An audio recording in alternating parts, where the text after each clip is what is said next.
तो हेलो दोस्तों, मैं रविराज आज आप लोग के सामने पावर सिस्टम को एक्सप्लेन करने वाला हूँ by channel electric express. Power system में मेनली 3 पार्ट माना जाता है, मेनली 3 पार्ट। ऐसे तो बहुत सारे होते हैं। पहला जनरेशन, दूसरा ट्रांसमिशन एंड डिस्ट्रीब्यूशन और तीसरा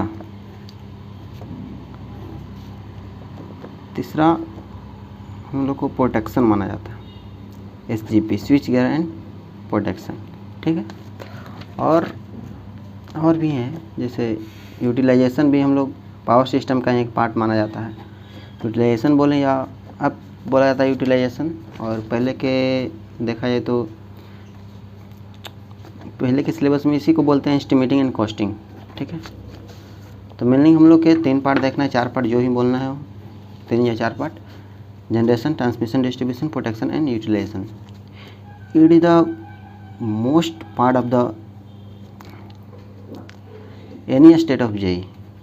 ठीक है।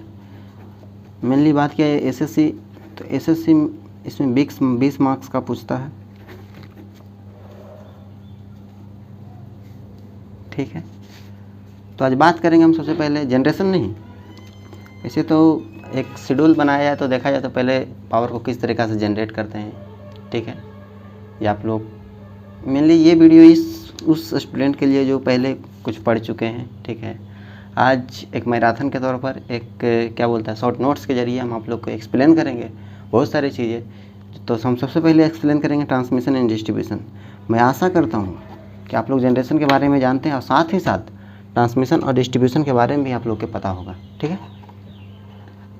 तो आज हम बात करेंगे मेनली ट्रांसमिशन एंड डिस्ट्रीब्यूशन पे। ठीक है।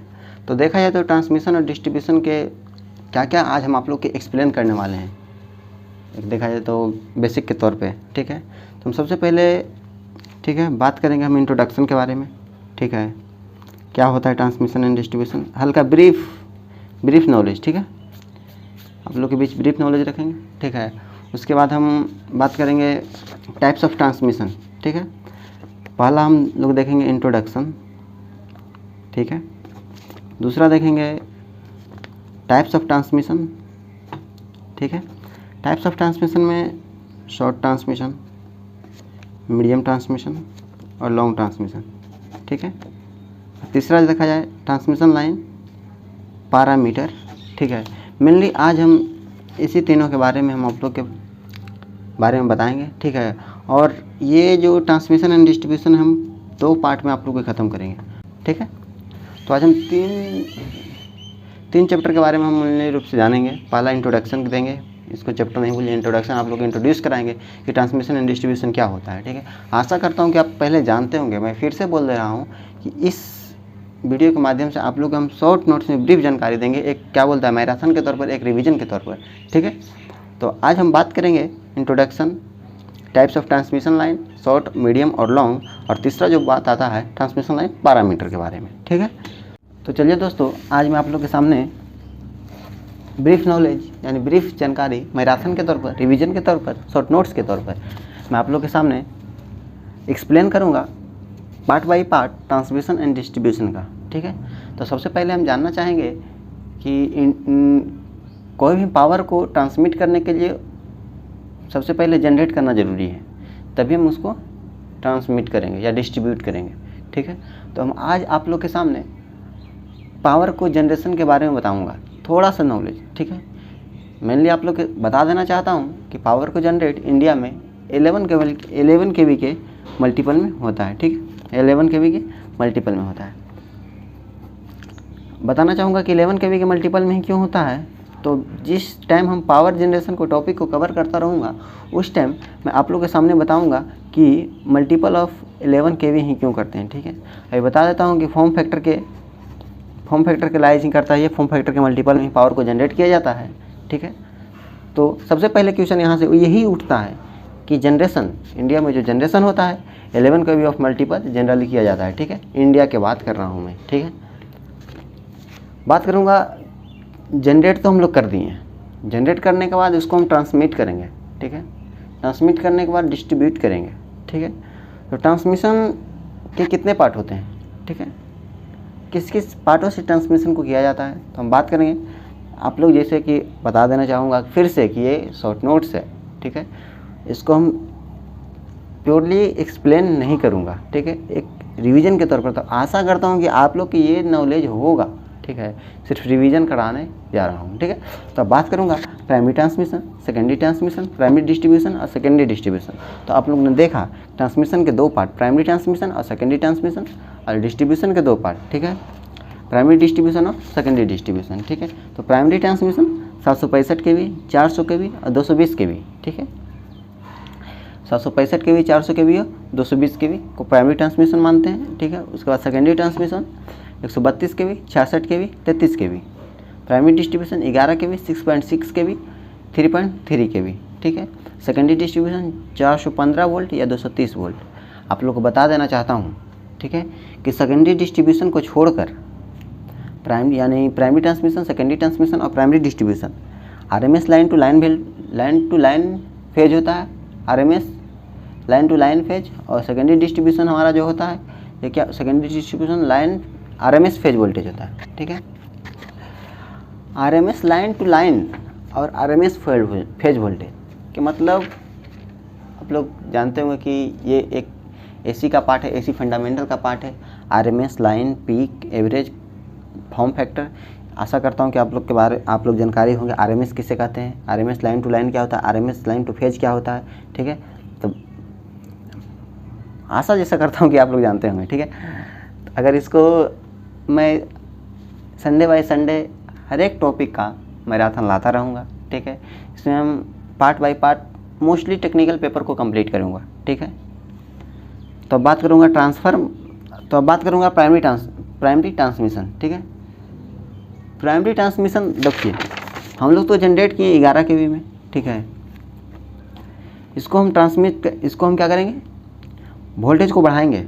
वोल्टेज को बढ़ा के मान लिया जाए कि 132 kV मैंने कर दिया, मान लिया जाए, ठीक है, मानने के तौर पे कर रहे हैं, मानने में कोई जाए, हम 11 kV के 33 kV भी यहाँ पे मान सकते थे, ठीक है। तो आप लोग एक बात समझ में आ रहा होगा कि 11 kV से 132 kV किस तरीक़ा से होगा। फिर 132 kV से हम लोग क्या करेंगे, 33 kV से क्या करेंगे 11 kV से क्या करेंगे 415 वोल्ट या 230 वोल्ट। तो आप लोग ने देखा जनरेशन, प्राइमरी ट्रांसमिशन, ठीक है, सेकेंडरी ट्रांसमिशन, प्राइमरी डिस्ट्रीब्यूशन और सेकेंडरी डिस्ट्रीब्यूशन, ठीक है। तो मेनली हम जो ये सब जो डाटा लेके आए हैं 765 kV, 400 kV, 200 kV, ये मैक्सिमम डाटा है, ठीक है। इंडिया में मैक्सिमम अभी 765 kV तक ट्रांसमिट किया जा चुका है और अभी ट्रायल चल रहा है 1000 kV का, ठीक है। इंडिया की बात मैं कर रहा हूँ, ठीक है। तो बात करूँगा primary transmission 765 kV, 400 kV, 220 kV, ठीक है। सेकेंडरी ट्रांसमिशन kV मतलब किलो वोल्ट, ठीक है। 765 kV मतलब 765 गुने 1000 वोल्ट, ठीक है।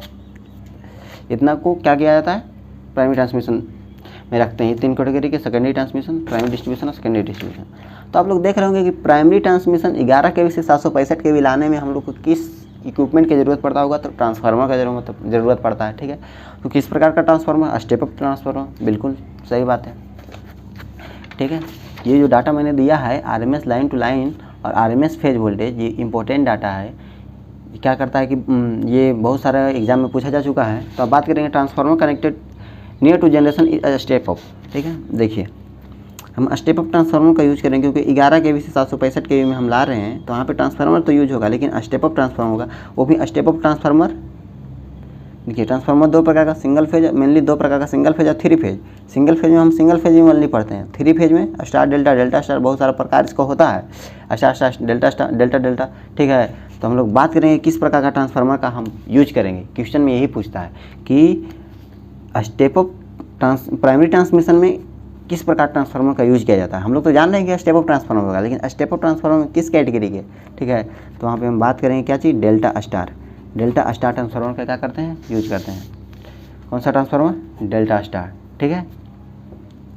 देखिए आप लोग को पता होगा डेल्टा स्टार में क्या होता है कि लाइन करेंट और फेज करेंट दोनों क्या होता है, बराबर होता है। और लाइन वोल्टेज जो होता है √3 इंटू फेज वोल्टेज का होता है। जबकि डेल्टा में क्या होता है कि लाइन वोल्टेज और फेज वोल्टेज दोनों बराबर होता है, और लाइन करंट जो होता है √3 इंटू फेज करंट के मल्टीपल में होता है। ठीक है, तो आज हम बात करेंगे transformer connected to near to generator नहीं डेल्टा स्टार। ठीक है, डेल्टा में क्या होगा, मान लीजिए कि डेल्टा में 230 के भी हम यहाँ पे दे रहे हैं, 220 के भी दे रहे हैं, जिसको √3 मल्टीपल में कर देगा, यानी स्टेप अप वोल्टेज को मेनली स्टेप अप कर देता है। ठीक है, इफ सेकेंडरी डिस्ट्रीब्यूशन इज तो बात करेंगे हम transformer connected near to the generator is step up. ठीक है, स्टेप अप ट्रांसफार्मर का यूज करेंगे। डेल्टा स्टार क्यों होता है डेल्टा स्टार, ताकि स्टार में हमारा वोल्टेज ज़्यादा होता है, डेल्टा में वोल्टेज सेम होता है। अब बात करेंगे कि ये हमारा क्या बोलें कि कनेक्टेड होता है, जनरेशन के कनेक्ट नियर में जो कनेक्टेड होता है डेल्टा स्टार होता है। उसके सेकेंडरी डिस्ट्रीब्यूशन में जो हम लोग यूज करते हैं, सेकेंडरी डिस्ट्रीब्यूशन जो क्या करता है, यहाँ से हम लोग डिस्ट्रीब्यूटर से सर्विस लाइन के बीच में जो हम लोग मेनली देखा जाए ट्रांसफार्मर यूज करते हैं गली मोहल्ला में, वो किस प्रकार का ट्रांसफार्मर होता है, डेल्टा स्टार होता है। बाकी इसके दो अलावा को छोड़कर हम यहाँ पे स्टार क्यों करते हैं, यहाँ पे तो हमको वोल्टेज का जरूरत नहीं पड़ता है, हाई वोल्टेज का तो जरूरत नहीं पड़ता है। हम इसलिए करते हैं ताकि हम यहाँ पे क्या करते हैं, एक न्यूट्रल का प्रोवाइड करते हैं, ताकि हमारा वहाँ से देखिएगा कि आप लोग जो भी सेकेंडरी डिस्ट्रीब्यूशन का जो ट्रांसफार्मर होता है वो क्या होता है कि वहाँ पर हम क्या करते हैं कि हम प्राइमरी में हम 3 फेज देते हैं, लेकिन जो हमारा आता है आउटपुट आता है सेकेंडरी में जो हमारा क्या होता है स्टेप डाउन में वो हमारा क्या होता है कि 4 वायर आता है। ठीक है, एक 3 फेज होता है और एक न्यूट्रल हमारा होता है। ठीक है, in transmission circuit and primary distribution transformer ई स्टेप डाउन। बाकी इसके अलावा ये दोनों को छोड़कर जो भी होता है सेकेंडरी ट्रांसमिशन प्राइमरी डिस्ट्रीब्यूशन में सभी में हम लोग क्या करते हैं, स्टार डेल्टा ट्रांसफार्मर का यूज करते हैं। ठीक है, ये तो हमारा कंसेप्ट क्लियर हो गया होगा, डेल्टा स्टार डेल्टा, इसमें एक क्वेश्चन कन्फर्म आता है। ठीक है, अब बात करते हैं कि क्या होता है फीडर, क्या होता है डिस्ट्रीब्यूटर, और क्या होता है सर्विस मेंस, और क्या होता है सब मेंस। ठीक है, तो हम बात करेंगे, देखिए सब स्टेशन से लेके डिस्ट्रीब्यूशन ट्रांसफार्मर को हम क्या बोलते हैं, फीडर बोलते हैं। ठीक है, क्या बोला फिर से, सब स्टेशन से लेके डिस्ट्रीब्यूशन ट्रांसफार्मर। मान लिया जाए कि हमारा यहाँ क्या हो गया, पावर को जनरेट हुआ। ठीक है, यहाँ पे जनरेशन हो गया, जनरेशन के बाद क्या हो गया, ट्रांसमिशन हो गया, प्राइमरी ट्रांसमिशन और सेकेंडरी ट्रांसमिशन। ठीक है, प्राइमरी ट्रांसमिशन और सेकेंडरी ट्रांसमिशन। ठीक है, उसके बाद प्राइमरी डिस्ट्रीब्यूशन और सेकेंडरी डिस्ट्रीब्यूशन। तो बोल यही रहा है कि सब स्टेशन से लेके डिस्ट्रीब्यूशन ट्रांसफार्मर जो भी हमारा क्या बोलेगा डिस्ट्रीब्यूशन यानी फीडर बोलेंगे। सब स्टेशन से लेकर डिस्ट्रीब्यूशन ट्रांसफार्मर के बीच में जो हमारा वायर आ रहा होगा उसको फीडर बोलते हैं। आप लोग देखते होंगे सेकेंडरी डिस्ट्रीब्यूशन का एग्जांपल देखिए, फीडर का एग्जांपल कहाँ आप लोग को देखने को मिलेगा, तो गली मोहल्ला में जो ट्रांसफार्मर होता है उसके ऊपर 11 kV 33 kV जो भी हो ज़्यादा मेनली 11 kV ही जाता है। ठीक है, तो आप लोग का देखिएगा जो भी मोहल्ला जो भी पावर ग्रिड से जहाँ से भी सेकेंडरी डिस्ट्रीब्यूशन से आप लोग को जो आ रहा होगा, जो भी सब स्टेशन से आप लोग के बीच में आ रहा होगा ट्रांसफार्मर, तो सब स्टेशन से लेकर डिस्ट्रीब्यूशन ट्रांसफार्मर का फीडर 11 kV 33 kV के फीडर आप लोग को देखते होंगे कि ट्रांसफार्मर के ऊपर जाता होगा फीडर, वही हमारे क्या होगा सब स्टेशन। आप लोग को देखे होंगे जो भी एरिया मोहल्ला में जहाँ से भी आ रहा होगा उसी को सब स्टेशन बोलते हैं। एरिया मोहल्ला में ट्रांसफार्मर में जहाँ से भी जहाँ से भी आ रहा होगा वोल्टेज उसी को क्या कहते हैं, सब स्टेशन कहते हैं। Size of feeder depend upon the current carrying capacity, ये बहुत इंपॉर्टेंट पॉइंट है, बहुत इंपॉर्टेंट पॉइंट है। साइज ऑफ फीडर, जो फीडर का साइज होता है डिपेंड करता है करेंट कैरिंग कैपेसिटी पे। डिस्ट्रीब्यूशन सिस्टम ट्रांसफार्मर पोल उसको क्या कहते हैं, डिस्ट्रीब्यूटर बोलते हैं। देखिए डिस्ट्रीब्यूशन सिस्टम से ट्रांसफार्मर का पोल क्या हुआ आप लोग के गली मोहल्ला में, तो क्या होगा कि देखिए एक होता है सब स्टेशन ग्रिड से आ रहा होगा आप लोग के गली मोहल्ला के ट्रांसफार्मर के बीच, ये दोनों के बीच में जो भी देखिएगा कि 11 kV का वायर आ रहा होगा, एक 230 वोल्ट का वायर आ रहा होगा। ठीक है, अब यहाँ से क्या करता है गली जो पोल में आप लोग देखिएगा ना, पहला तो मान लीजिए कि यहाँ पे चौराहा पर से क्या हो गया कि आप लोग आया ट्रांसफार्मर कहाँ से आया, कोई ट्रांसफार्मर आया यहाँ पे, कोई ग्रिड से आया क्या कि आपके चौराहा के ट्रांसफार्मर पे। अभी चौराहा के ट्रांसफार्मर से आप लोग क्या होगा गली मोहल्ला, यहाँ से गली मान लीजिए 3-4 गली गया होगा, इस गली में जो भी पोल रहेगा वो देखिएगा कि ओनली क्या होता है कि 230 वोल्ट का वहाँ पे आ रहा होगा। ठीक है, तो उसी को हम लोग क्या कहते हैं डिस्ट्रीब्यूशन। तो आप लोग के समझ में आ रहा होगा कि एक तो हमारा क्या हुआ ट्रांसफार्मर हो गया, यहाँ पे मान लिया जाए कि 11 kV के आ रहा है कोई भी ग्रिड से। ठीक है, ग्रिड बोलिए सब स्टेशन बोलिए जो भी बोलिए, या नहीं तो ग्रिड टू सब स्टेशन ये भी बोल सकते हैं। ग्रिड टू सब स्टेशन कितना आ रहा है 11 kV आ रहा है, 33 kV आ रहा है, ये हमारा क्या हो गया फीडर में हमें कनेक्शन नहीं करते हैं। ठीक है, अब ये जो आया हम लोग के चौराहा पे आया, चौराहा के ट्रांसफार्मर पे, ये हमारा क्या हो गया 11 kV हो गया, ठीक है। ये अब जाएगा जी गली मोहल्ला में, ठीक है। गली मोहल्ला में जो पोल होगा, पोल जो हमारा पोल होगा उस पर क्या देखिएगा 230 वोल्ट आ रहा होगा, ठीक है। तो वही बोल रहा है transformer to pole, transformer to pole जो आ रहा है वो हमारा क्या होता है, फीडर होता है, ठीक है। क्या होता है, फीडर होता है। जो substation to distribution transformer आ रहा है, substation to distribution transformer आ रहा है, वो हमारा क्या हो गया, फीडर हुआ।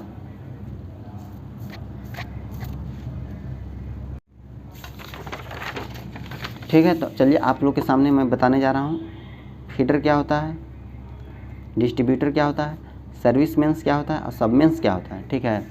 तो sub station to distribution transformer के जो भी बीच में आएगा वायर, उसी को क्या कहते हैं, फीडर कहते हैं। फीडर जो हमारा होता है करेंट कैरिंग कैपेसिटी पे क्या करता है, डिपेंड करता है, ठीक है। अब जो ट्रांसफार्मर है डिस्ट्रीब्यूशन सिस्टम यानी डिस्ट्रीब्यूशन ट्रांसफार्मर, जो ट्रांसफार्मर पोल है, जो पोल पे आ रहा है उसको क्या कहते हैं, डिस्ट्रीब्यूटर कहते हैं। जो हमारा क्या कहता है, voltage dot, voltage size of distributor depend upon voltage drop. और जो पोल एनर्जी मीटर जो हमारा घर के एनर्जी मीटर में आ रहा है, यानी हम जिस पे टोका फंसाते हैं तार से, घर से ले जाके तार में जो हम टोका फंसाते हैं उसी को हम लोग क्या कहते हैं, सर्विस मेंस कहते हैं। तो size of service mains depend upon the load. कोई एग्जाम में पूछ देता है कि मेंस क्या होता है, जो बच्चे बहुत इसको क्या कहते हैं, क्विट कर देता है। तो हम लोग हम आप लोग के बारे में बताएंगे, हम आपको बताएंगे कि सब मेंस क्या होता है। तो सब स्टेशन से लोड के बीच में जो भी वायर का यूज़ करते हैं, direct substation to load, direct substation to load. देखिएगा कि आप लोग हॉस्पिटल या नहीं तो कॉलेज में आप लोग के देखने को मिलेगा सब मेंस क्या होता है, एग्जाम्पल इंडस्ट्री वगैरह में देखने को मिलेगा। अब बात एक आप लोग के जहन में चल रहा होगा कि हाई वोल्टेज ट्रांसमिट क्यों करते हैं, पावर को तो हम 11 kV में जनरेट किए हैं, वहाँ से भी हम भेज सकते थे, क्या दिक्कत था, ठीक है। और अब जान ही रहे हैं कि 11 kV का डायरेक्ट यूज नहीं कर रहे हैं, हम उसको तो स्टेप डाउन करके यूज कर रहे हैं। तो हम इसको हाई वोल्टेज क्यों करते हैं, हम उतना हाई वोल्टेज पे क्यों ले जाते हैं, 400 kV पर, 765 kV पर, 230 kV पर हम क्यों ले जाते हैं, 220 kV पर, 132 kV, 66 kV जो भी हो, हम क्यों इतना ले जाते हैं, काहे ताम जो हम करते हैं प्राइमरी ट्रांसमिशन सेकेंडरी ट्रांसमिशन क्यों किए, ठीक है। तो चलिए हम आपको बताएंगे कि क्या क्या एडवांटेज होता है हाई वोल्टेज ट्रांसमिट करने के लिए, ठीक है।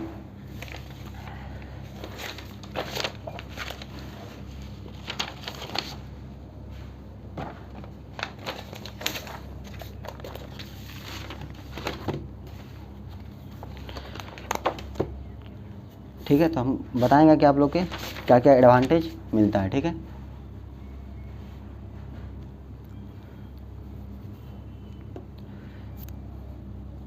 देखिए एक पावर का फार्मूला होता है, ठीक ना। फार्मूला तो हम एक्सप्लेन नहीं कर सकते हैं कैसे आया। मैक्सिमम पावर का फार्मूला होता है VS इंटू VR बटा में XL इंटू साइन डेल्टा, ठीक है। साइन डेल्टा जो होता है लोड एंगल होता है, ठीक है। साइन डेल्टा लोड एंगल होता है। VS इंटू VR बटा में XL हमारा क्या होगा, रिएक्टेंस होगा। रिएक्टेंस क्यों आएगा, तो आप लोग जान ही रहे होंगे कि इंडक्टेंस रहेगा, कैपेसिटेंस रहेगा, तो वहाँ पे तो रिएक्टेंस आना जरूरी होगा। अब VS क्या हो गया, VR क्या हो गया, प्राइमरी वोल्टेज और सेकेंडरी वोल्टेज, ठीक है। यानी लोड और सप्लाई और क्या लोड के दो VS और VR। तो primary transmission high voltage transmit क्यों करते हैं वोल्टेज को, ठीक है। मान लिया जाए कि VS VR का बराबर हो जाए, ठीक है, मैग्नीट्यूड में हम लेते हैं, मोड में लगा हुआ है। अगर VR VS के बराबर हो जाए तब प्राइम जो मैक्सिमम पावर होगा VS स्क्वायर बटा में XL के प्रोपोर्शनल हो जाएगा, ठीक है। तो यहाँ से हम लोग लिख सकते हैं कि maximum power directly proportional to VS square, XL हमारा लाइन का रिएक्टेंस हो गया। तो हम लोग देखें कि अगर हम वोल्टेज को बढ़ाते हैं तो हमारा क्या होता है, प्राइमरी जो मैक्सिमम होता है पावर को मैक्सिमम ट्रांसफ़र कर सकते हैं। तो हमारा तो मेनली यही यूज है कि हम किस प्रकार से हम मान लिए कि पावर को मैक्सिमम से मैक्सिमम हम ट्रांसफ़र कर सकें, ठीक है। तो एक एडवांटेज यहाँ से हम लोग को देखने को मिला कि हम क्यों वोल्टेज को ट्रांसमिट करते हैं, ठीक है। तो एक वोल्टेज का फॉर्मूला होता है VS VR बटा में XL का मोड इंटू साइन डेल्टा, ठीक है। Sine delta maximum power transfer करने के लिए डेल्टा का मान 90 रखते हैं, साइन डेल्टा का मान 1 हो जाता है और VS VR का बराबर हो जाए तो हम क्या कर सकते हैं, वहाँ पे मैक्सिमम पावर ट्रांसफ़र कैपेबिलिटी यहाँ पे देख सकते हैं, ठीक। If you transmit at high voltage level then maximum power transfer will increase. देखें कि अगर हम हाई वोल्टेज ट्रांसमिट करते हैं तो वहाँ पर मैक्सिमम ट्रांसफ़र हमारा बढ़ता है, ठीक है। आप लोग जानते होंगे active power, reactive power, apparent power, ये सब आप लोग को पता होगा। P बराबर VI cos phi, VI sin phi और एपीरिएंट पावर VI, ठीक है। यूनिट इंपॉर्टेंट है। एक्टिव पावर का यूनिट किलोवाट होता है, ठीक है। और रिएक्टिव पावर का kVAR होता है, ठीक है, किलो वोल्ट kVAR होता है, ठीक है। और रिएक्टिव पावर जो होता है हमारा क्या होता है, active power, reactive power, power 3 तरीका से मिलने होता है, active power, reactive power, efficient power. ठीक है, आप लोग जैसे जानते होंगे कि आप लोग इसी फंडामेंटल में पढ़ेंगे पावर ट्रायंगल के बारे में, तो आप लोग को पता होगा। ठीक है, जैसे जानते हैं कि एस बराबर पी प्लस जे क्यू होता है, ये हमारा एक्टिव पावर, ये हमारा रिएक्टिव पावर, ये हमारा एफिशिएंट पावर। ठीक है, power factor triangle, impedance triangle, voltage triangle आप लोग को पता होगा। ठीक है, तो हमारे यहाँ पे क्या हो गया, ये हमारा एक्टिव पावर हो गया, जिसका यूनिट किलोवाट, भार होता है केवीआर। ठीक है, इसका यूनिट वोल्ट एम्पियर होता है। तो देखिए P बराबर V I cos phi active power होता है, I बराबर P बटा V I cos phi, I का वैल्यू यहाँ पे हम निकाल लिए। इफ़ वोल्टेज का मान बढ़ाएंगे तो करंट का मान क्या होगा, घटेगा। ठीक है, क्या यहाँ पे देखें, वोल्टेज का मान बढ़ाने पर करंट का मान घटता है, क्योंकि पावर इन्वर्सली प्रोपोर्शनल, वोल्टेज जो है इन्वर्सली प्रोपोर्शनल हो जाता है करंट के, तो पावर लॉस निकालते हैं यहाँ पे। ठीक है, क्या होता है कि अगर हम वोल्टेज को बढ़ाएंगे तो करंट हमारा घटा, करंट हमारा घटेगा, वहाँ पे पावर लॉस कैपेबिलिटी भी हमारा क्या हो जाएगा, घट जाएगा। देखिए किस प्रकार से घटेगा, PL बराबर आई स्क्वायर आर होता है, आई का वैल्यू यहाँ पे निकाल देंगे, P बटा वी आई कॉस फाई का स्क्वायर कर देंगे, PL बराबर पी स्क्वायर वी स्क्वायर बटा में कॉस स्क्वायर फाई। ठीक है, तो यहाँ पे हम लोग देखेंगे P और V के रिलेशनशिप में, तो PL इन्वर्सली प्रोपोर्शनल टू 1 बटा वी स्क्वायर का होता है। ठीक है, PL inversely proportional V square का होता है, सॉरी 1 बटा वी स्क्वायर नहीं बोल सकते हैं, अगर इन्वर्सली प्रोपोर्शनल बोल दिए तो 1 बटा वी स्क्वायर नहीं बोलेंगे, वी स्क्वायर डायरेक्ट बोलेंगे। तो वोल्टेज को बढ़ाएंगे तो यहाँ पे क्या होगा, लॉस कैपेबिलिटी हमारा क्या होगा, बढ़ेगा। ठीक है, जबकि पी आर कॉस फाई को क्या कर दिए, कांस्टेंट कर दिए। हम रिलेशन दो ही चीज़ में देखेंगे, पावर और वोल्टेज में। ठीक है, तीन चीज़ यहाँ पे हम लोग देख लिए। चौथा चीज़ देखेंगे कि इफिशियंसी क्या होता है। इफिशियंसी जैसे हम लोग जानते हैं आउटपुट बटा इनपुट होता है, यानी इनपुट को लिख सकते हैं, इनपुट हम जितना दिए आउटपुट प्लस लॉस में हमारा मिलता है, तो आउटपुट बटा आउटपुट प्लस लॉस हो सकता है, यानी लॉस घटेगा तो हमारा क्या होगा, इफिशियंसी बढ़ेगा। ठीक है, जो कि कोई भी सिस्टम, कोई भी इक्विपमेंट, सॉरी दिख नहीं रहा होगा आप लोग के, अब दिख रहा होगा। ठीक है, तो आप लोग को बता दें कि आउटपुट बटा इनपुट होता है, इनपुट बटा आउटपुट प्लस लॉस होता है, यानी लॉस घटेगा तो हमारा एफिशिएंसी बढ़ेगा। Advantage of high voltage transmission, देखिए दो प्रकार का क्वेश्चन देगा, बोलेगा कि एडवांटेज ऑफ वोल्टेज ट्रांसमिशन, हम क्यों हाई वोल्टेज ट्रांसमिशन करते हैं, इसका एडवांटेज क्या है, maximum power transfer capability, power loss, efficiency या एरिया। ऐसा देखा जाए तो चारों के चारों क्या है हमारा एडवांटेज में था, लेकिन मोस्टली प्रायोरिटी हम किसको देंगे, पावर लॉस को। ठीक है, और यहाँ पे ऑल ऑफ दीज रहेगा तो वहाँ पे हम ऑल ऑफ दीज देंगे। देखिए पावर को ट्रांसमिट करने से हमारा क्या होता है, एरिया भी रिड्यूस हो जाता है। किसका एरिया, वायर का एरिया। कैसे, देखिए PL बराबर आई स्क्वायर आर, हम लोग देखें पावर का फॉर्मूला होता है पी आई का वैल्यू निकालेंगे पी स्क्वायर बटा वी स्क्वायर का cos square phi into R, तो आर बराबर PL B square cos square phi बटा में पी स्क्वायर, आर का value rho L by A होगा। यहाँ से देख लीजिए आर का, जैसे आप लोग को पता होगा आर बराबर रो एल बाई ए होता है। ठीक है, तो एरिया भी के क्या हो गया, इन्वर्सली प्रोपोर्शनल हो गया वी स्क्वायर के, यानी वोल्टेज बढ़ेगा तो एरिया का मान घटेगा। वॉल्यूम का फॉर्मूला आप लोग जानते होंगे, एरिया इंटू लेंथ। ठीक है, तो यानी एरिया, तो यहाँ पे वॉल्यूम डायरेक्टली प्रोपोर्शनल एरिया, यानी एरिया घटेगा तो वॉल्यूम हमारा बढ़ेगा। सॉरी, आप लोग देख रहे हैं कि वॉल्यूम बराबर एरिया इंटू लेंथ होता है, यानी volume directly proportional to area, यानी एरिया का वोल्टेज बढ़ाने पर एरिया का मान घटेगा, एरिया का मान घटेगा तो वॉल्यूम हमारा घटेगा। और कॉस्ट भी हमारा देखिएगा, मेनली तो कोई भी इंजीनियर का पर्पस ही होता है कॉस्ट। वेट बराबर वॉल्यूम इंटू डेंसिटी, यानी वॉल्यूम बढ़ेगा तो वेट भी हमारा क्या होगा, वॉल्यूम घटेगा तो वेट भी हमारा क्या होगा, घटेगा, वेट घटेगा तो कॉस्ट भी हमारा क्या होगा, घटेगा। ठीक है, तो इम्पोर्टेंट पॉइंट यही हुआ कि maximum power directly proportional to V square supply voltage को होता है, लॉस जो होता है inversely proportional V square, area होता है inversely proportional V square, volume होता है इन्वर्सली प्रोपोर्शनल वी स्क्वायर, और कॉस्ट होता है inversely proportional to V square, और एफिशिएंसी हमारा क्या होगा, बढ़ जाएगा।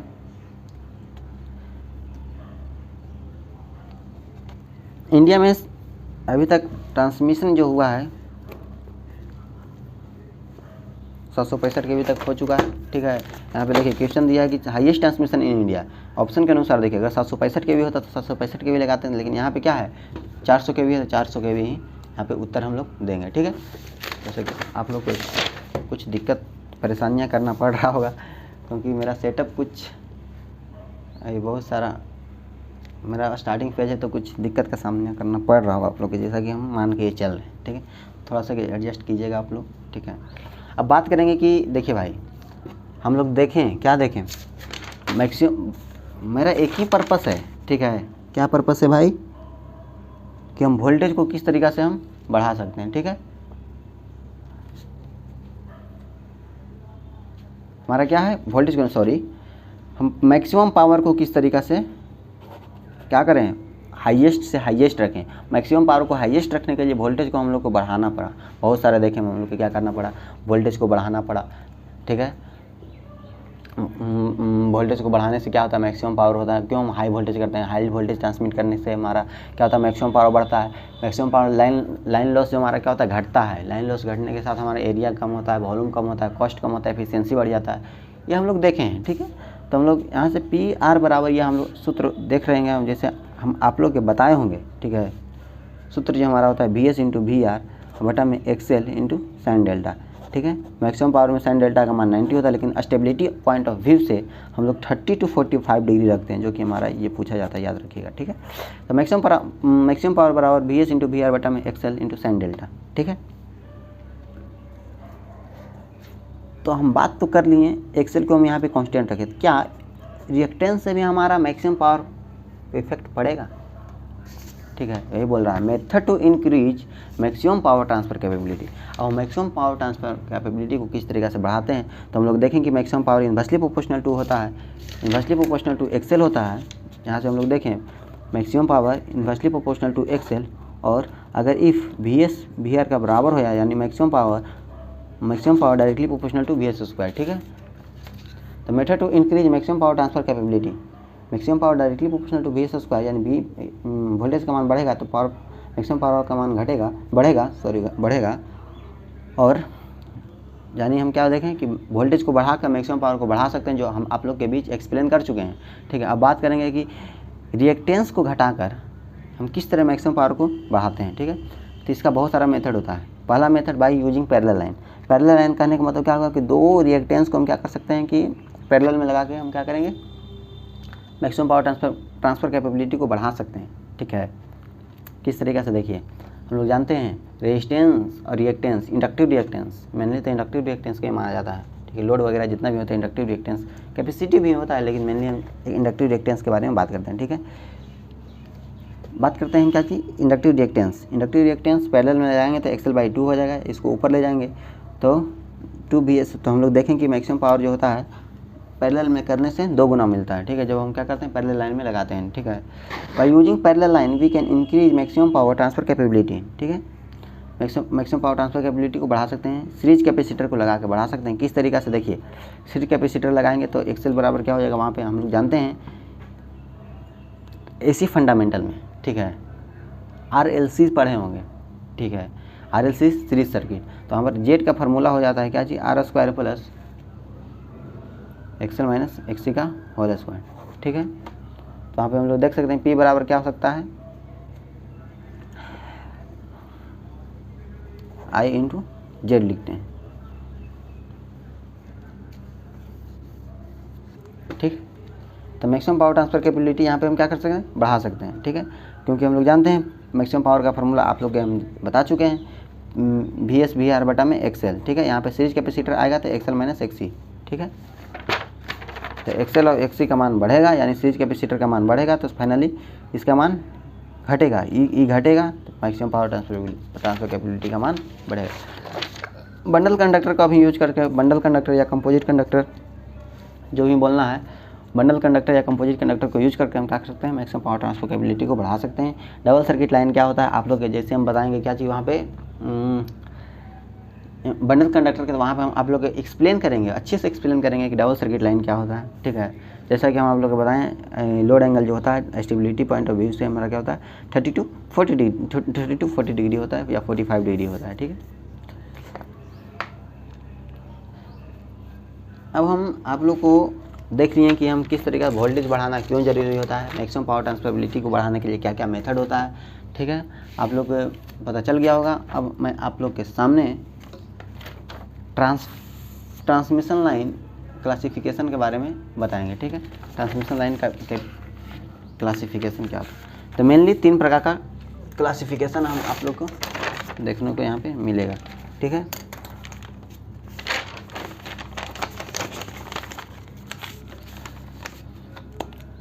पहला short transmission line, medium transmission line और लॉन्ग ट्रांसमिशन लाइन। ठीक है, देखिए बहुत सारे बुक में अलग अलग दिया हुआ है। ठीक है, लेकिन मेनली जो एग्ज़ाम वाला प्रीफर करता है वो क्या करता है, 80 किलोमीटर या 80 किलोमीटर से कम इसका लेंथ होना चाहिए, तब इसको शॉर्ट ट्रांसमिशन लाइन कह देंगे। 80 किलोमीटर तो 200 किलोमीटर के बीच में होना चाहिए तो उसको मीडियम कहेंगे। और लॉन्ग ट्रांसमिशन लाइन 200 किलोमीटर से ज़्यादा रहेंगे। कुछ को एग्ज़ाम में हम जानते हैं कि इंडिया में 50 हर्ज यूज किया जाता है फ्रीक्वेंसी, तो इसका हम क्या बोलेगा, LF पूछेगा। ठीक है, यानी L in length into frequency, तो आप लोग 80 इंटू 50 से मल्टीप्लाई करके आप लोग को देख सकते हैं। LF क्या होना चाहिए, 4000 के बराबर होना, 4000 से 10,000 के बीच होना चाहिए या 10,000 से ज़्यादा होना चाहिए, L इंटू एफ।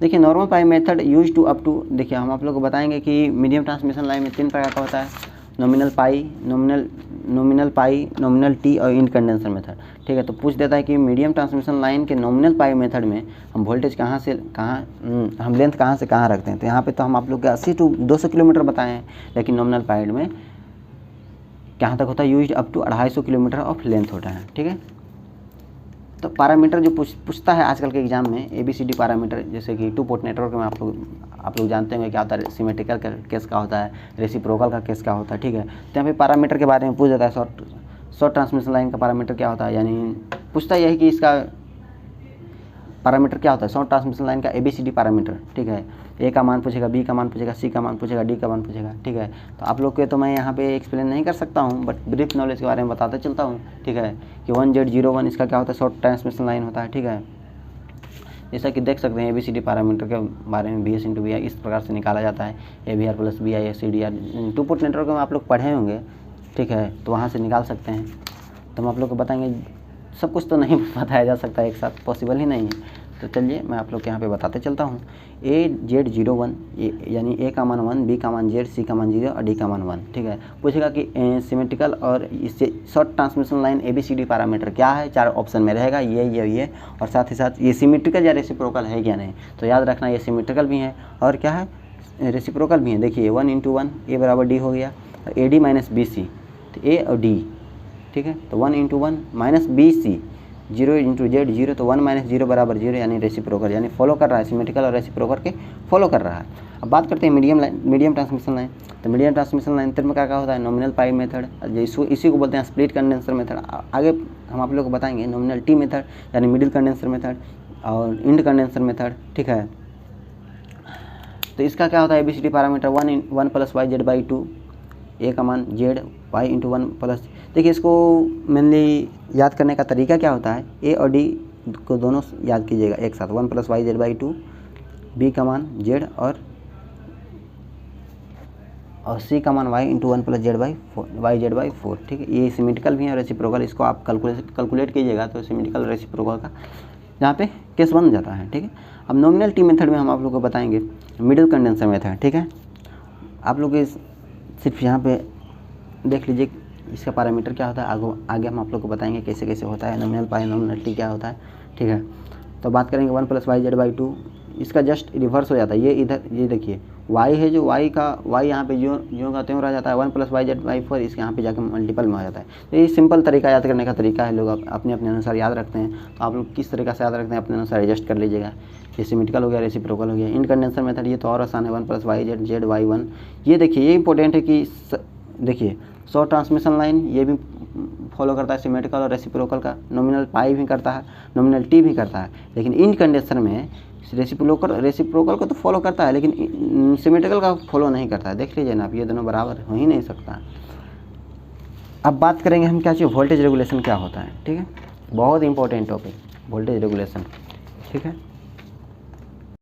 तो चलिए दोस्तों, ये जो आप लोग के सामने दिख रहा होगा ये हमारा शॉर्ट नोट्स है, इसलिए कई लोगों को ठीक नहीं लग रहा होगा, बट मेरे अनुसार सही है। ठीक, तो चलिए यहाँ पे मैं अच्छे से एक्सप्लेन नहीं कर पाऊँगा वोल्टेज रेगुलेशन को, फिर डायग्राम भी बनाना होगा, तो अपना लॉन्ग नोट्स निकालता हूँ। ठीक है, वहीं से आप लोग को कंप्लीट करूँगा, क्लियर करूँगा। ठीक है,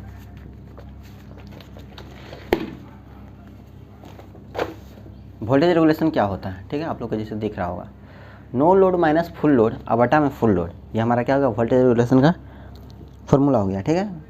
देखिए कोई लोग सोच रहा है कि पहले बताना चाहिए वोल्टेज रेगुलेशन क्या होता है, ठीक है। तो वीडियो को पहले में मैं कह चुका हूँ कि ये ब्रीफ नॉलेज है, शॉर्ट नोट्स हैं, रिवीजन है, ठीक है, ना कि ये मैं आप लोग को एक एक पार्ट बाय पार्ट एक्सप्लेन करूँगा, ठीक है। जिसका कंप्लीट हो चुका है ट्रांसमिशन डिस्ट्रीब्यूशन वो एक बार ज़रूर देखें, इससे बहुत हेल्प मिलेगा आप लोग को, ठीक है। तो no load minus full load बटा में फुल लोड, ठीक है। तो नो लोड कंडीशन कहने का मतलब क्या हुआ, कई लोग सोच रहे होंगे कि नो लोड कहने का मतलब क्या होता है। नो लोड कहने का मतलब ये हुआ कि लोड में जो हम लगाते हैं वो हमारा क्या करते हैं, लोडों को हटा देते हैं, यानी लोड को हटाने से हमारा क्या हो गया, आई का मान 0 हो गया, ठीक है। तो हम बात करेंगे कि नो लोड कंडीशन में क्या करते हैं, लोड के करंट के क्या करते हैं 0 कर देते हैं, जिससे हमारा क्या हो गया, जैसे कि हम लोग देखें थे BS बराबर AVR plus BIR, short transmission line का हम वोल्टेज रेगुलेशन निकालने जा रहे हैं, ठीक है। तो शॉर्ट ट्रांसमिशन लाइन का देख लीजिए किस प्रकार से होता है। R और XL दोनों सीरीज में लेते हैं, जो कि करता है इम्पीडेंस का काम करता है, और ये हमारा supply current, load current, supply voltage और लोड वोल्टेज, ठीक है। ABCD पैरामीटर आप लोग को देख रहे होगा 1Z/01, नहीं तो इसको ऐसे लिख सकते हैं VS बराबर AVR प्लस BIR और IR बराबर IS बराबर, सॉरी आप लोग को एक्सप्लेन ही कर देता हूँ मैं।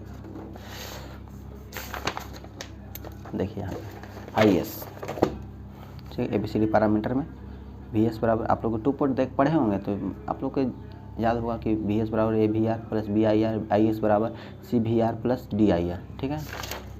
यहाँ से मैं नो लोड कंडीशन में आप लोग बता रहा हूँ, लोड करंट को क्या करते हैं 0 कर देते हैं, तो VS बराबर AVR प्लस BIR, तो IR का मान 0 तो VS बराबर AVR, तो यानी कि हो गया कि लोड वोल्टेज का मान VS बाई ए निकल गया।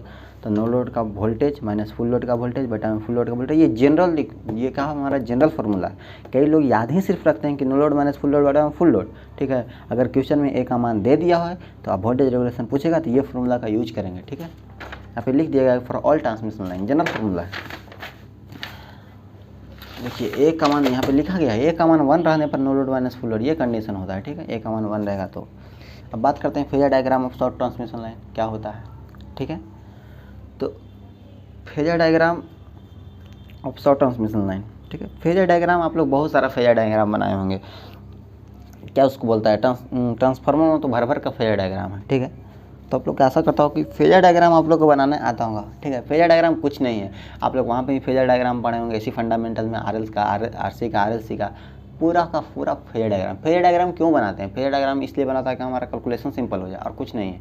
वहाँ पे दिखता है लोड एंगल क्या है, हमारा किसके किसके बीच एंगल बन रहा है, कौन किससे ज़्यादा हो रहा है, तो हमारा वहाँ से समझना और कैलकुलेट करना दोनों मेरे अनुसार सिंपल हो जाता है। इसलिए फेजर डायग्राम को बनाना आना बहुत ज़रूरी है, ठीक। तो देखिए आप लोग को अगर नहीं समझ में आ रहा है तो मैं आप लोग को समझा दूंगा यहाँ पे, ठीक है। फेजर डायग्राम कैसे सिंपल माध्यम से बनाया जाता है, ठीक है। तो ये हमारा क्या हो गया लोड करंट, ये हमारा क्या हो गया रेजिस्टेंस। ये मेनली देखिए शॉर्ट ट्रांसमिशन लाइन में रेजिस्टेंस तो होगा, इंडक्टेंस भी होगा, ठीक है। कैपेसिटेंस का हम नेगलेक्ट करते हैं, ठीक है। कैपेसिटेंस ओनली, इसको कैपेसिटेंस या कंडक्टेंस बोलते हैं, वो हमारा लॉन्ग ट्रांसमिशन लाइन में होता है, ठीक है। आप लोग को बताएंगे कि हम क्यों कैंसिल कर देते हैं कंडक्टेंस या कैपेसिटेंस को। आगे आप लोग उस लॉन्ग ट्रांसमिशन लाइन जब बता रहे होंगे तो वहाँ पे मैं बताऊँगा कि वहाँ पे क्यों लिया जाता है, यहाँ पे क्यों छोड़ा जाता है, ठीक है। तो बात करते हैं, आइए देखिए ये हमारा क्या है सीरीज में है। तो सीरीज में हमारा क्या होता है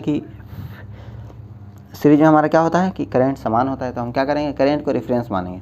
हम दोनों माध्यम से हम यहाँ पे बनाए हुए हैं, ठीक है। एक बार करंट को, लोड करंट को रेफरेंस मानकर, एक बार लोड वोल्टेज को रेफरेंस मानकर, ठीक है। तो देखिए यहाँ पे आप लोग को जैसे यहाँ पे थोड़ा सा एडजस्ट करना पड़ रहा होगा, तो IR को क्या किए हम रेफरेंस माने, ठीक है। रेफरेंस मानना यानी एक्स एक्सिस पे रखें, ठीक है। आप लोग को देख रहे होंगे कि IR को हम क्या कहें एक्स एक्सिस पे रखें, ठीक है। अब IR ये देखिए तीनों को तो ये दोनों का तो सीरीज में है, IR इंटू R, ठीक है। यानी IR और IS दोनों हमारा क्या हो गया बराबर हो गया, ठीक है।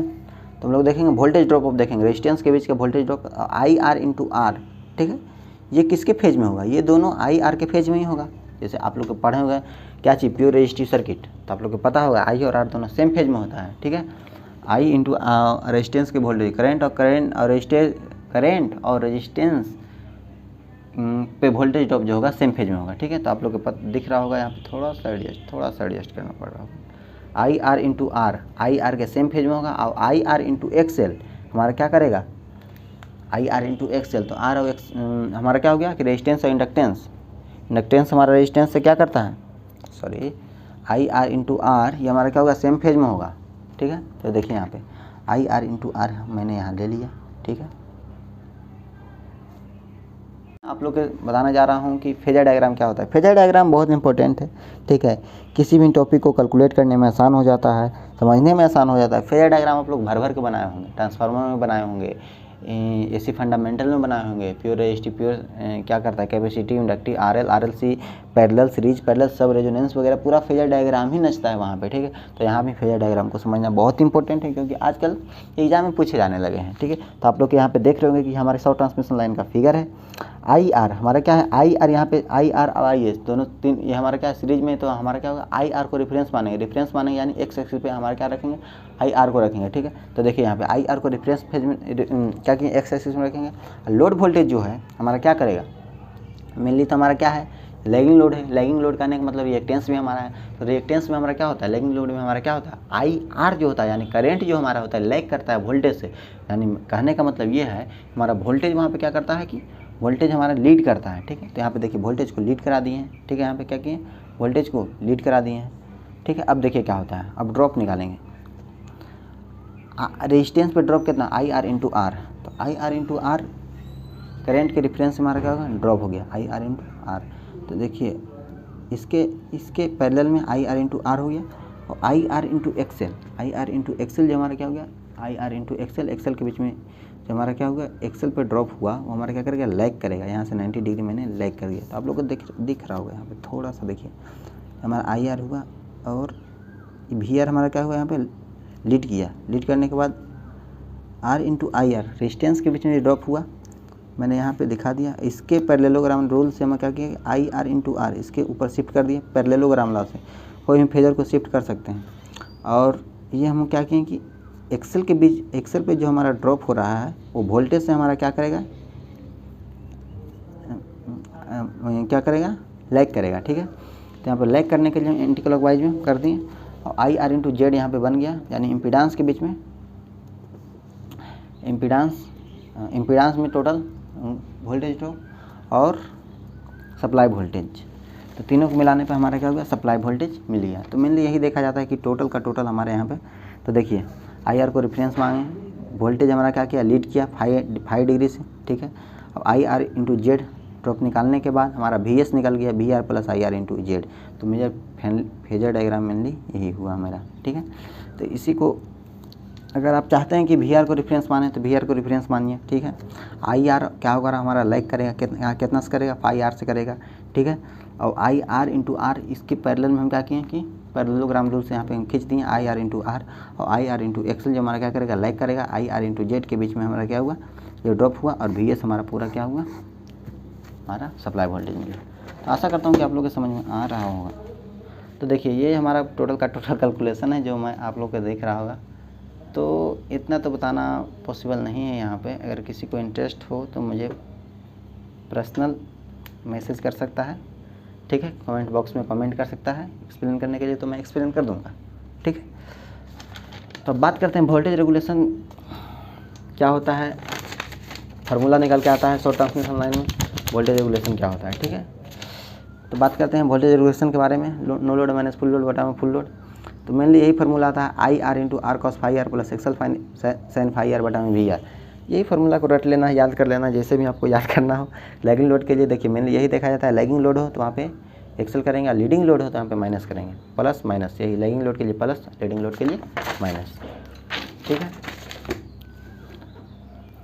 देखिए प्लस हो गया तो हमारा तो हमेशा वोल्टेज रेगुलेशन पॉजिटिव में ही मिलेगा, और लीडिंग लोड के लिए हमारा क्या होगा, वोल्टेज रेगुलेशन पॉजिटिव भी मिल सकता है, नेगेटिव भी मिल सकता है, जीरो। ये पूछता है, ठीक है, कि किस वोल्टेज रेगुलेशन में हमारा वोल्टेज रेगुलेशन जीरो भी हो सकता है, नेगेटिव भी हो सकता है, तो हमारा लीडिंग लोड में हो सकता है, ठीक है।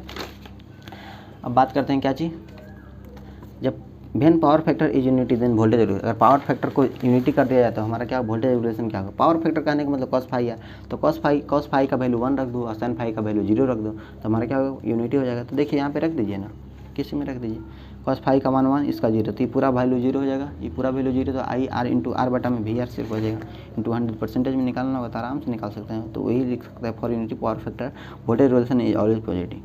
अब बात करते हैं condition for maximum voltage regulation, ये बहुत इंपॉर्टेंट है। क्या होता है कंडीशन मैक्सिमम वोल्टेज रेगुलेशन पर, जीरो वोल्टेज रेगुलेशन पर और नेगेटिव वोल्टेज रेगुलेशन पर। तो देखिए voltage regulation occurs in lagging load, हमारा मैक्सिमम वोल्टेज जो हमेशा होता है अगर हमेशा लैगिंग लोड में होता है, क्योंकि यहाँ पे प्लस होता है। तो देख लीजिए यहाँ पे I R into R cos phi R into XL sine phi R बटा वी आर।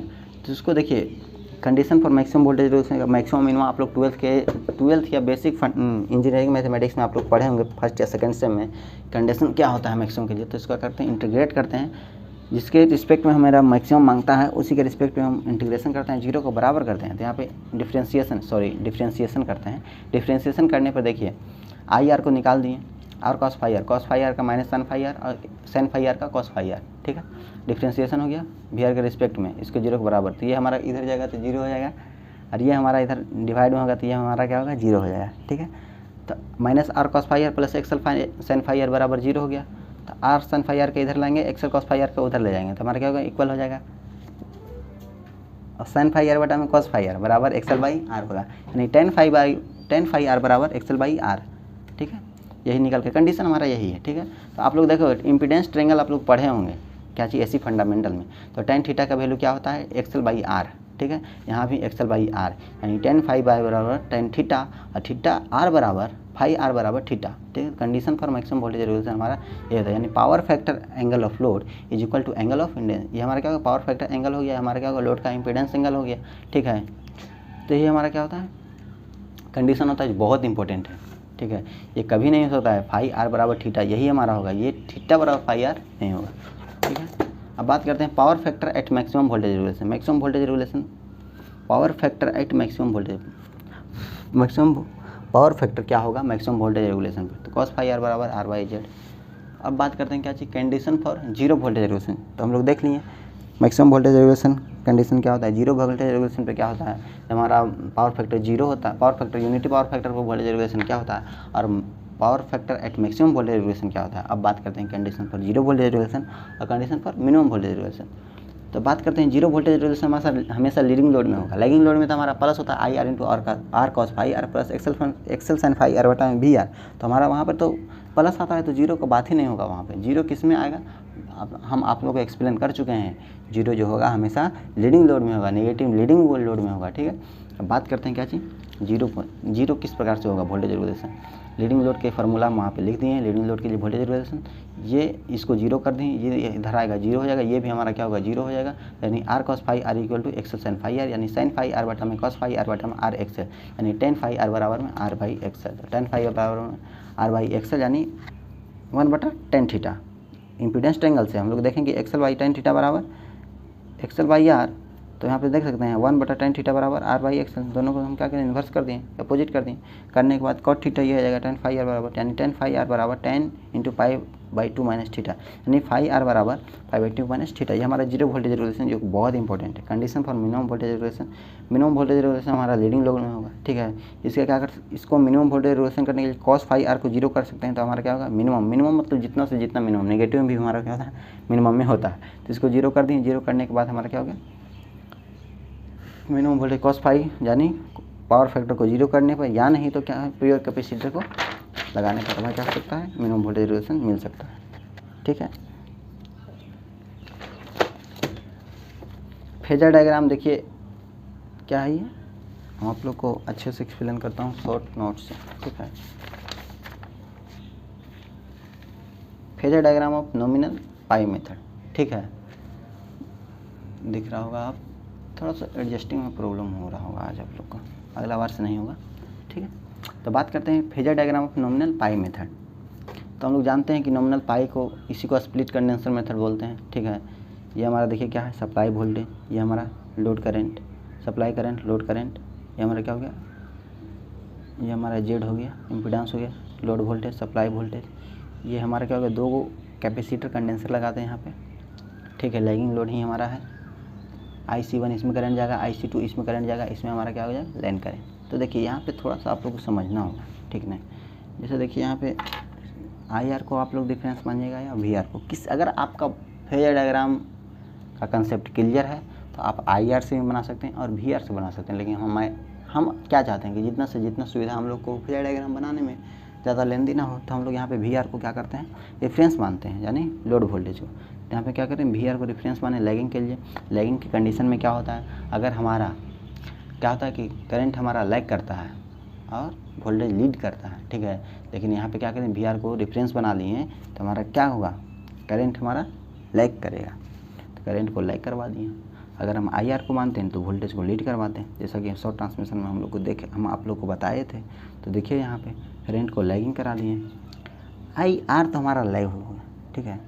लेकिन कोई विद्यार्थी क्या करेगा कि कोई स्टूडेंट क्या करेगा कि IR इंटू R, नहीं, ये नहीं होगा। इसमें लाइन करंट है तो IL इंटू R होगा, ठीक है। तो सबसे पहले IL को निकालना होगा। तो देखिए कि IL कैसे निकलेगा, IL को निकालने के लिए IC2 निकलेगा, क्योंकि IL बराबर IC2 प्लस IR होता है। तो क्या करेंगे, हम पहले IC2 निकालेंगे। तो देखिए ये हमारा क्या होगा, प्योर कैपेसिटी है कि, तो कैपेसिटी क्या करेगा, हमारा लीड करेगा, ठीक है।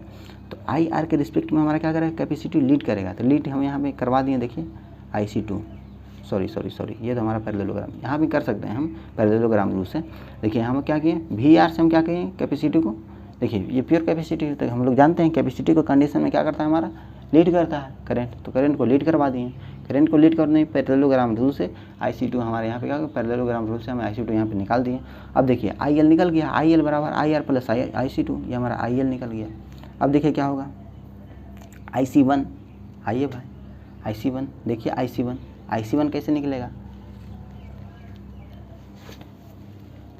तो देखिए IC1 जो है क्या करेगा, ये भी प्योर कैपेसिटी है। तो प्योर कैपेसिटी की कंडीशन में हमारा क्या होता है, ये भी हमारा क्या होगा, लीड करेगा।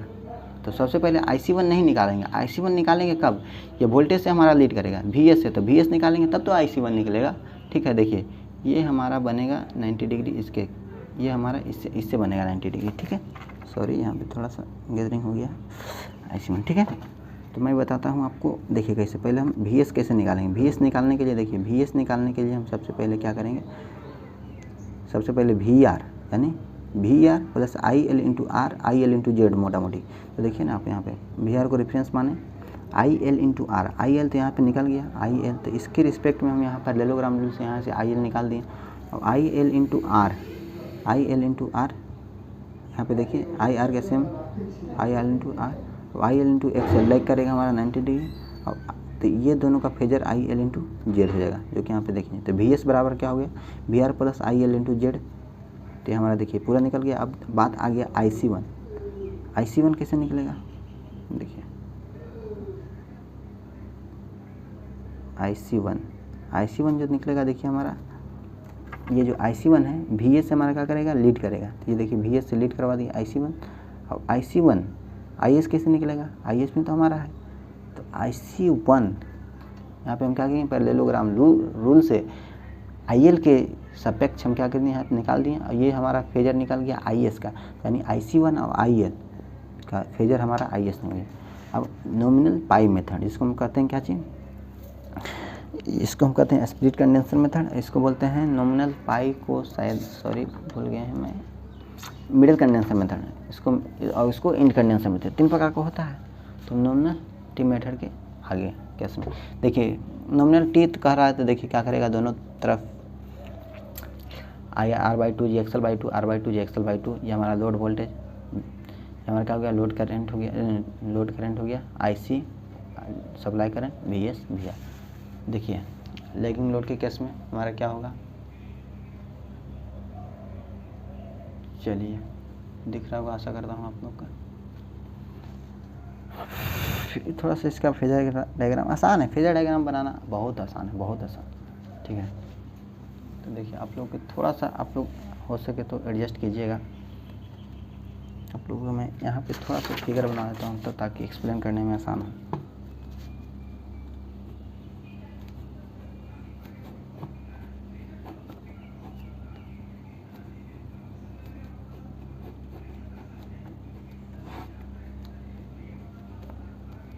ये हमारा इम्पीडेंस होता है, ऐसे प्लस माइनस भी R/2 JXL/2, हमारा IR VR, ये हमारा IS R/2 JXL/2, हमारा क्या हो गया 20। अब देखिए मैं आप लोग को यहाँ पे एक्सप्लेन करता हूँ। हम क्या किए यहाँ पे VR को क्या किए, VR को रेफरेंस मान लिए हैं, ठीक है, सही बात है, VR को रेफरेंस माने हैं, ठीक है।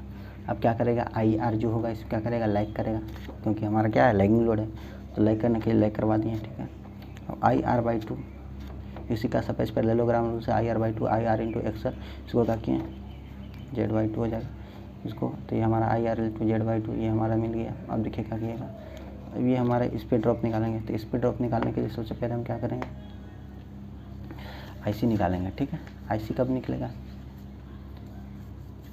IC कब निकलेगा, वोल्टेज से ये हमारा क्या करेगा लीड करेगा, तो V कब निकलेगा, जब VR निकलेगा। तो देखिए V कैसे निकलेगा, VR + IR × Z, तो हमारा ये पूरा निकल गया V। ये V निकलने के बाद हम देखिए क्या करेंगे, इससे हम क्या कहें 90 डिग्री हमारा क्या हो गया लीड कर गया, ठीक है। अब बात करते हैं क्या चीज़, अब हमारा कैसे निकलेगा IS कैसे निकलेगा, जो देखिए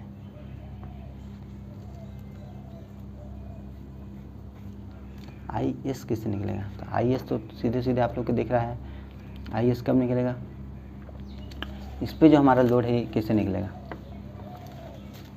तो देखिए मैं आप लोग को बताता हूँ यहाँ पे IS, ठीक है, तो IS कब निकलेगा IR + IC, ठीक है। IC और IR का क्या होगा, दोनों का फेजर करेंगे, तो IR तो हमारा ये हो गया और IC तो ये नहीं है, तो हम फेजर पैरेललोग्राम रूल से ये वाला यहाँ पे खींच दिए, ये का फेजर IS निकल गया।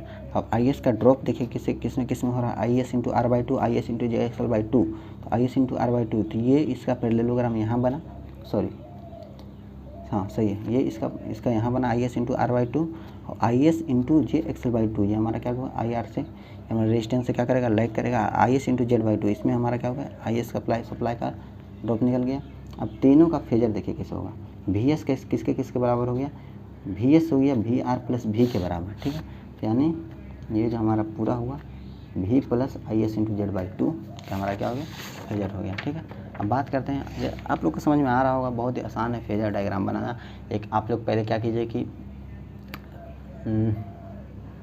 डायग्राम बना के कहाँ ड्रॉप हो रहा है उसको एकदम सिंपली दर्शाते जाना है। लीड लेग का कंडीशन है, तो लैगिंग लोड के लिए हम क्लॉकवाइज चलते हैं और लीडिंग लेग के लिए हम एंटी क्लॉकवाइज चलते हैं, ठीक है। तो वहाँ पे आप लोग कर लीजिएगा, ठीक है। इनकंडेंसर मेथड क्या होता है, ठीक है। इनकंडेंसर मेथड आप लोग को दिख रहा होगा। हम क्या किए, इसका देखिए RXL Y हमारा एडमिटेंस है, IC और लैगिंग। VR को क्या किए रेफरेंस बना दिए, यहाँ पे VR जो ड्रॉप होगा, IR हमारा क्या करेगा लाइक करेगा लैगिंग लोड के लिए। ये हमारा C है, C क्या करेगा लीड करेगा 90 डिग्री से, हम इसको लीड करा दिए, यहाँ से पैरेललोग्राम रूल से ला दिए, तो IS निकल गया मेरा, IR + IC का फेजर IS। अब IS से यहाँ पे क्या किया पैरेललोग्राम रूल से IS × R में ड्रॉप होगा और XL में ड्रॉप होगा IS × Z, ये हमारा क्या गया फेजर डायग्राम निकल गया इम्पीडेंस का। यहाँ पे VS निकल गया VR + IS × Z, आराम से निकल गया, ठीक है। तो आशा करता हूँ कि आप लोग को समझ में यहाँ तक आया होगा और आगे भी मैं आप लोग को सेशन लेता रहूँगा, ठीक है। तो इंतज़ार कीजिएगा मेरे वीडियो तक, जैसे ही मुझे टाइम मिलेगा तो मैं आप लोग के लिए वीडियो लाता रहूँगा रेगुलर। ये हमारा शॉर्ट नोट्स है, ठीक है। वेरी वेरी थैंक यू, धन्यवाद।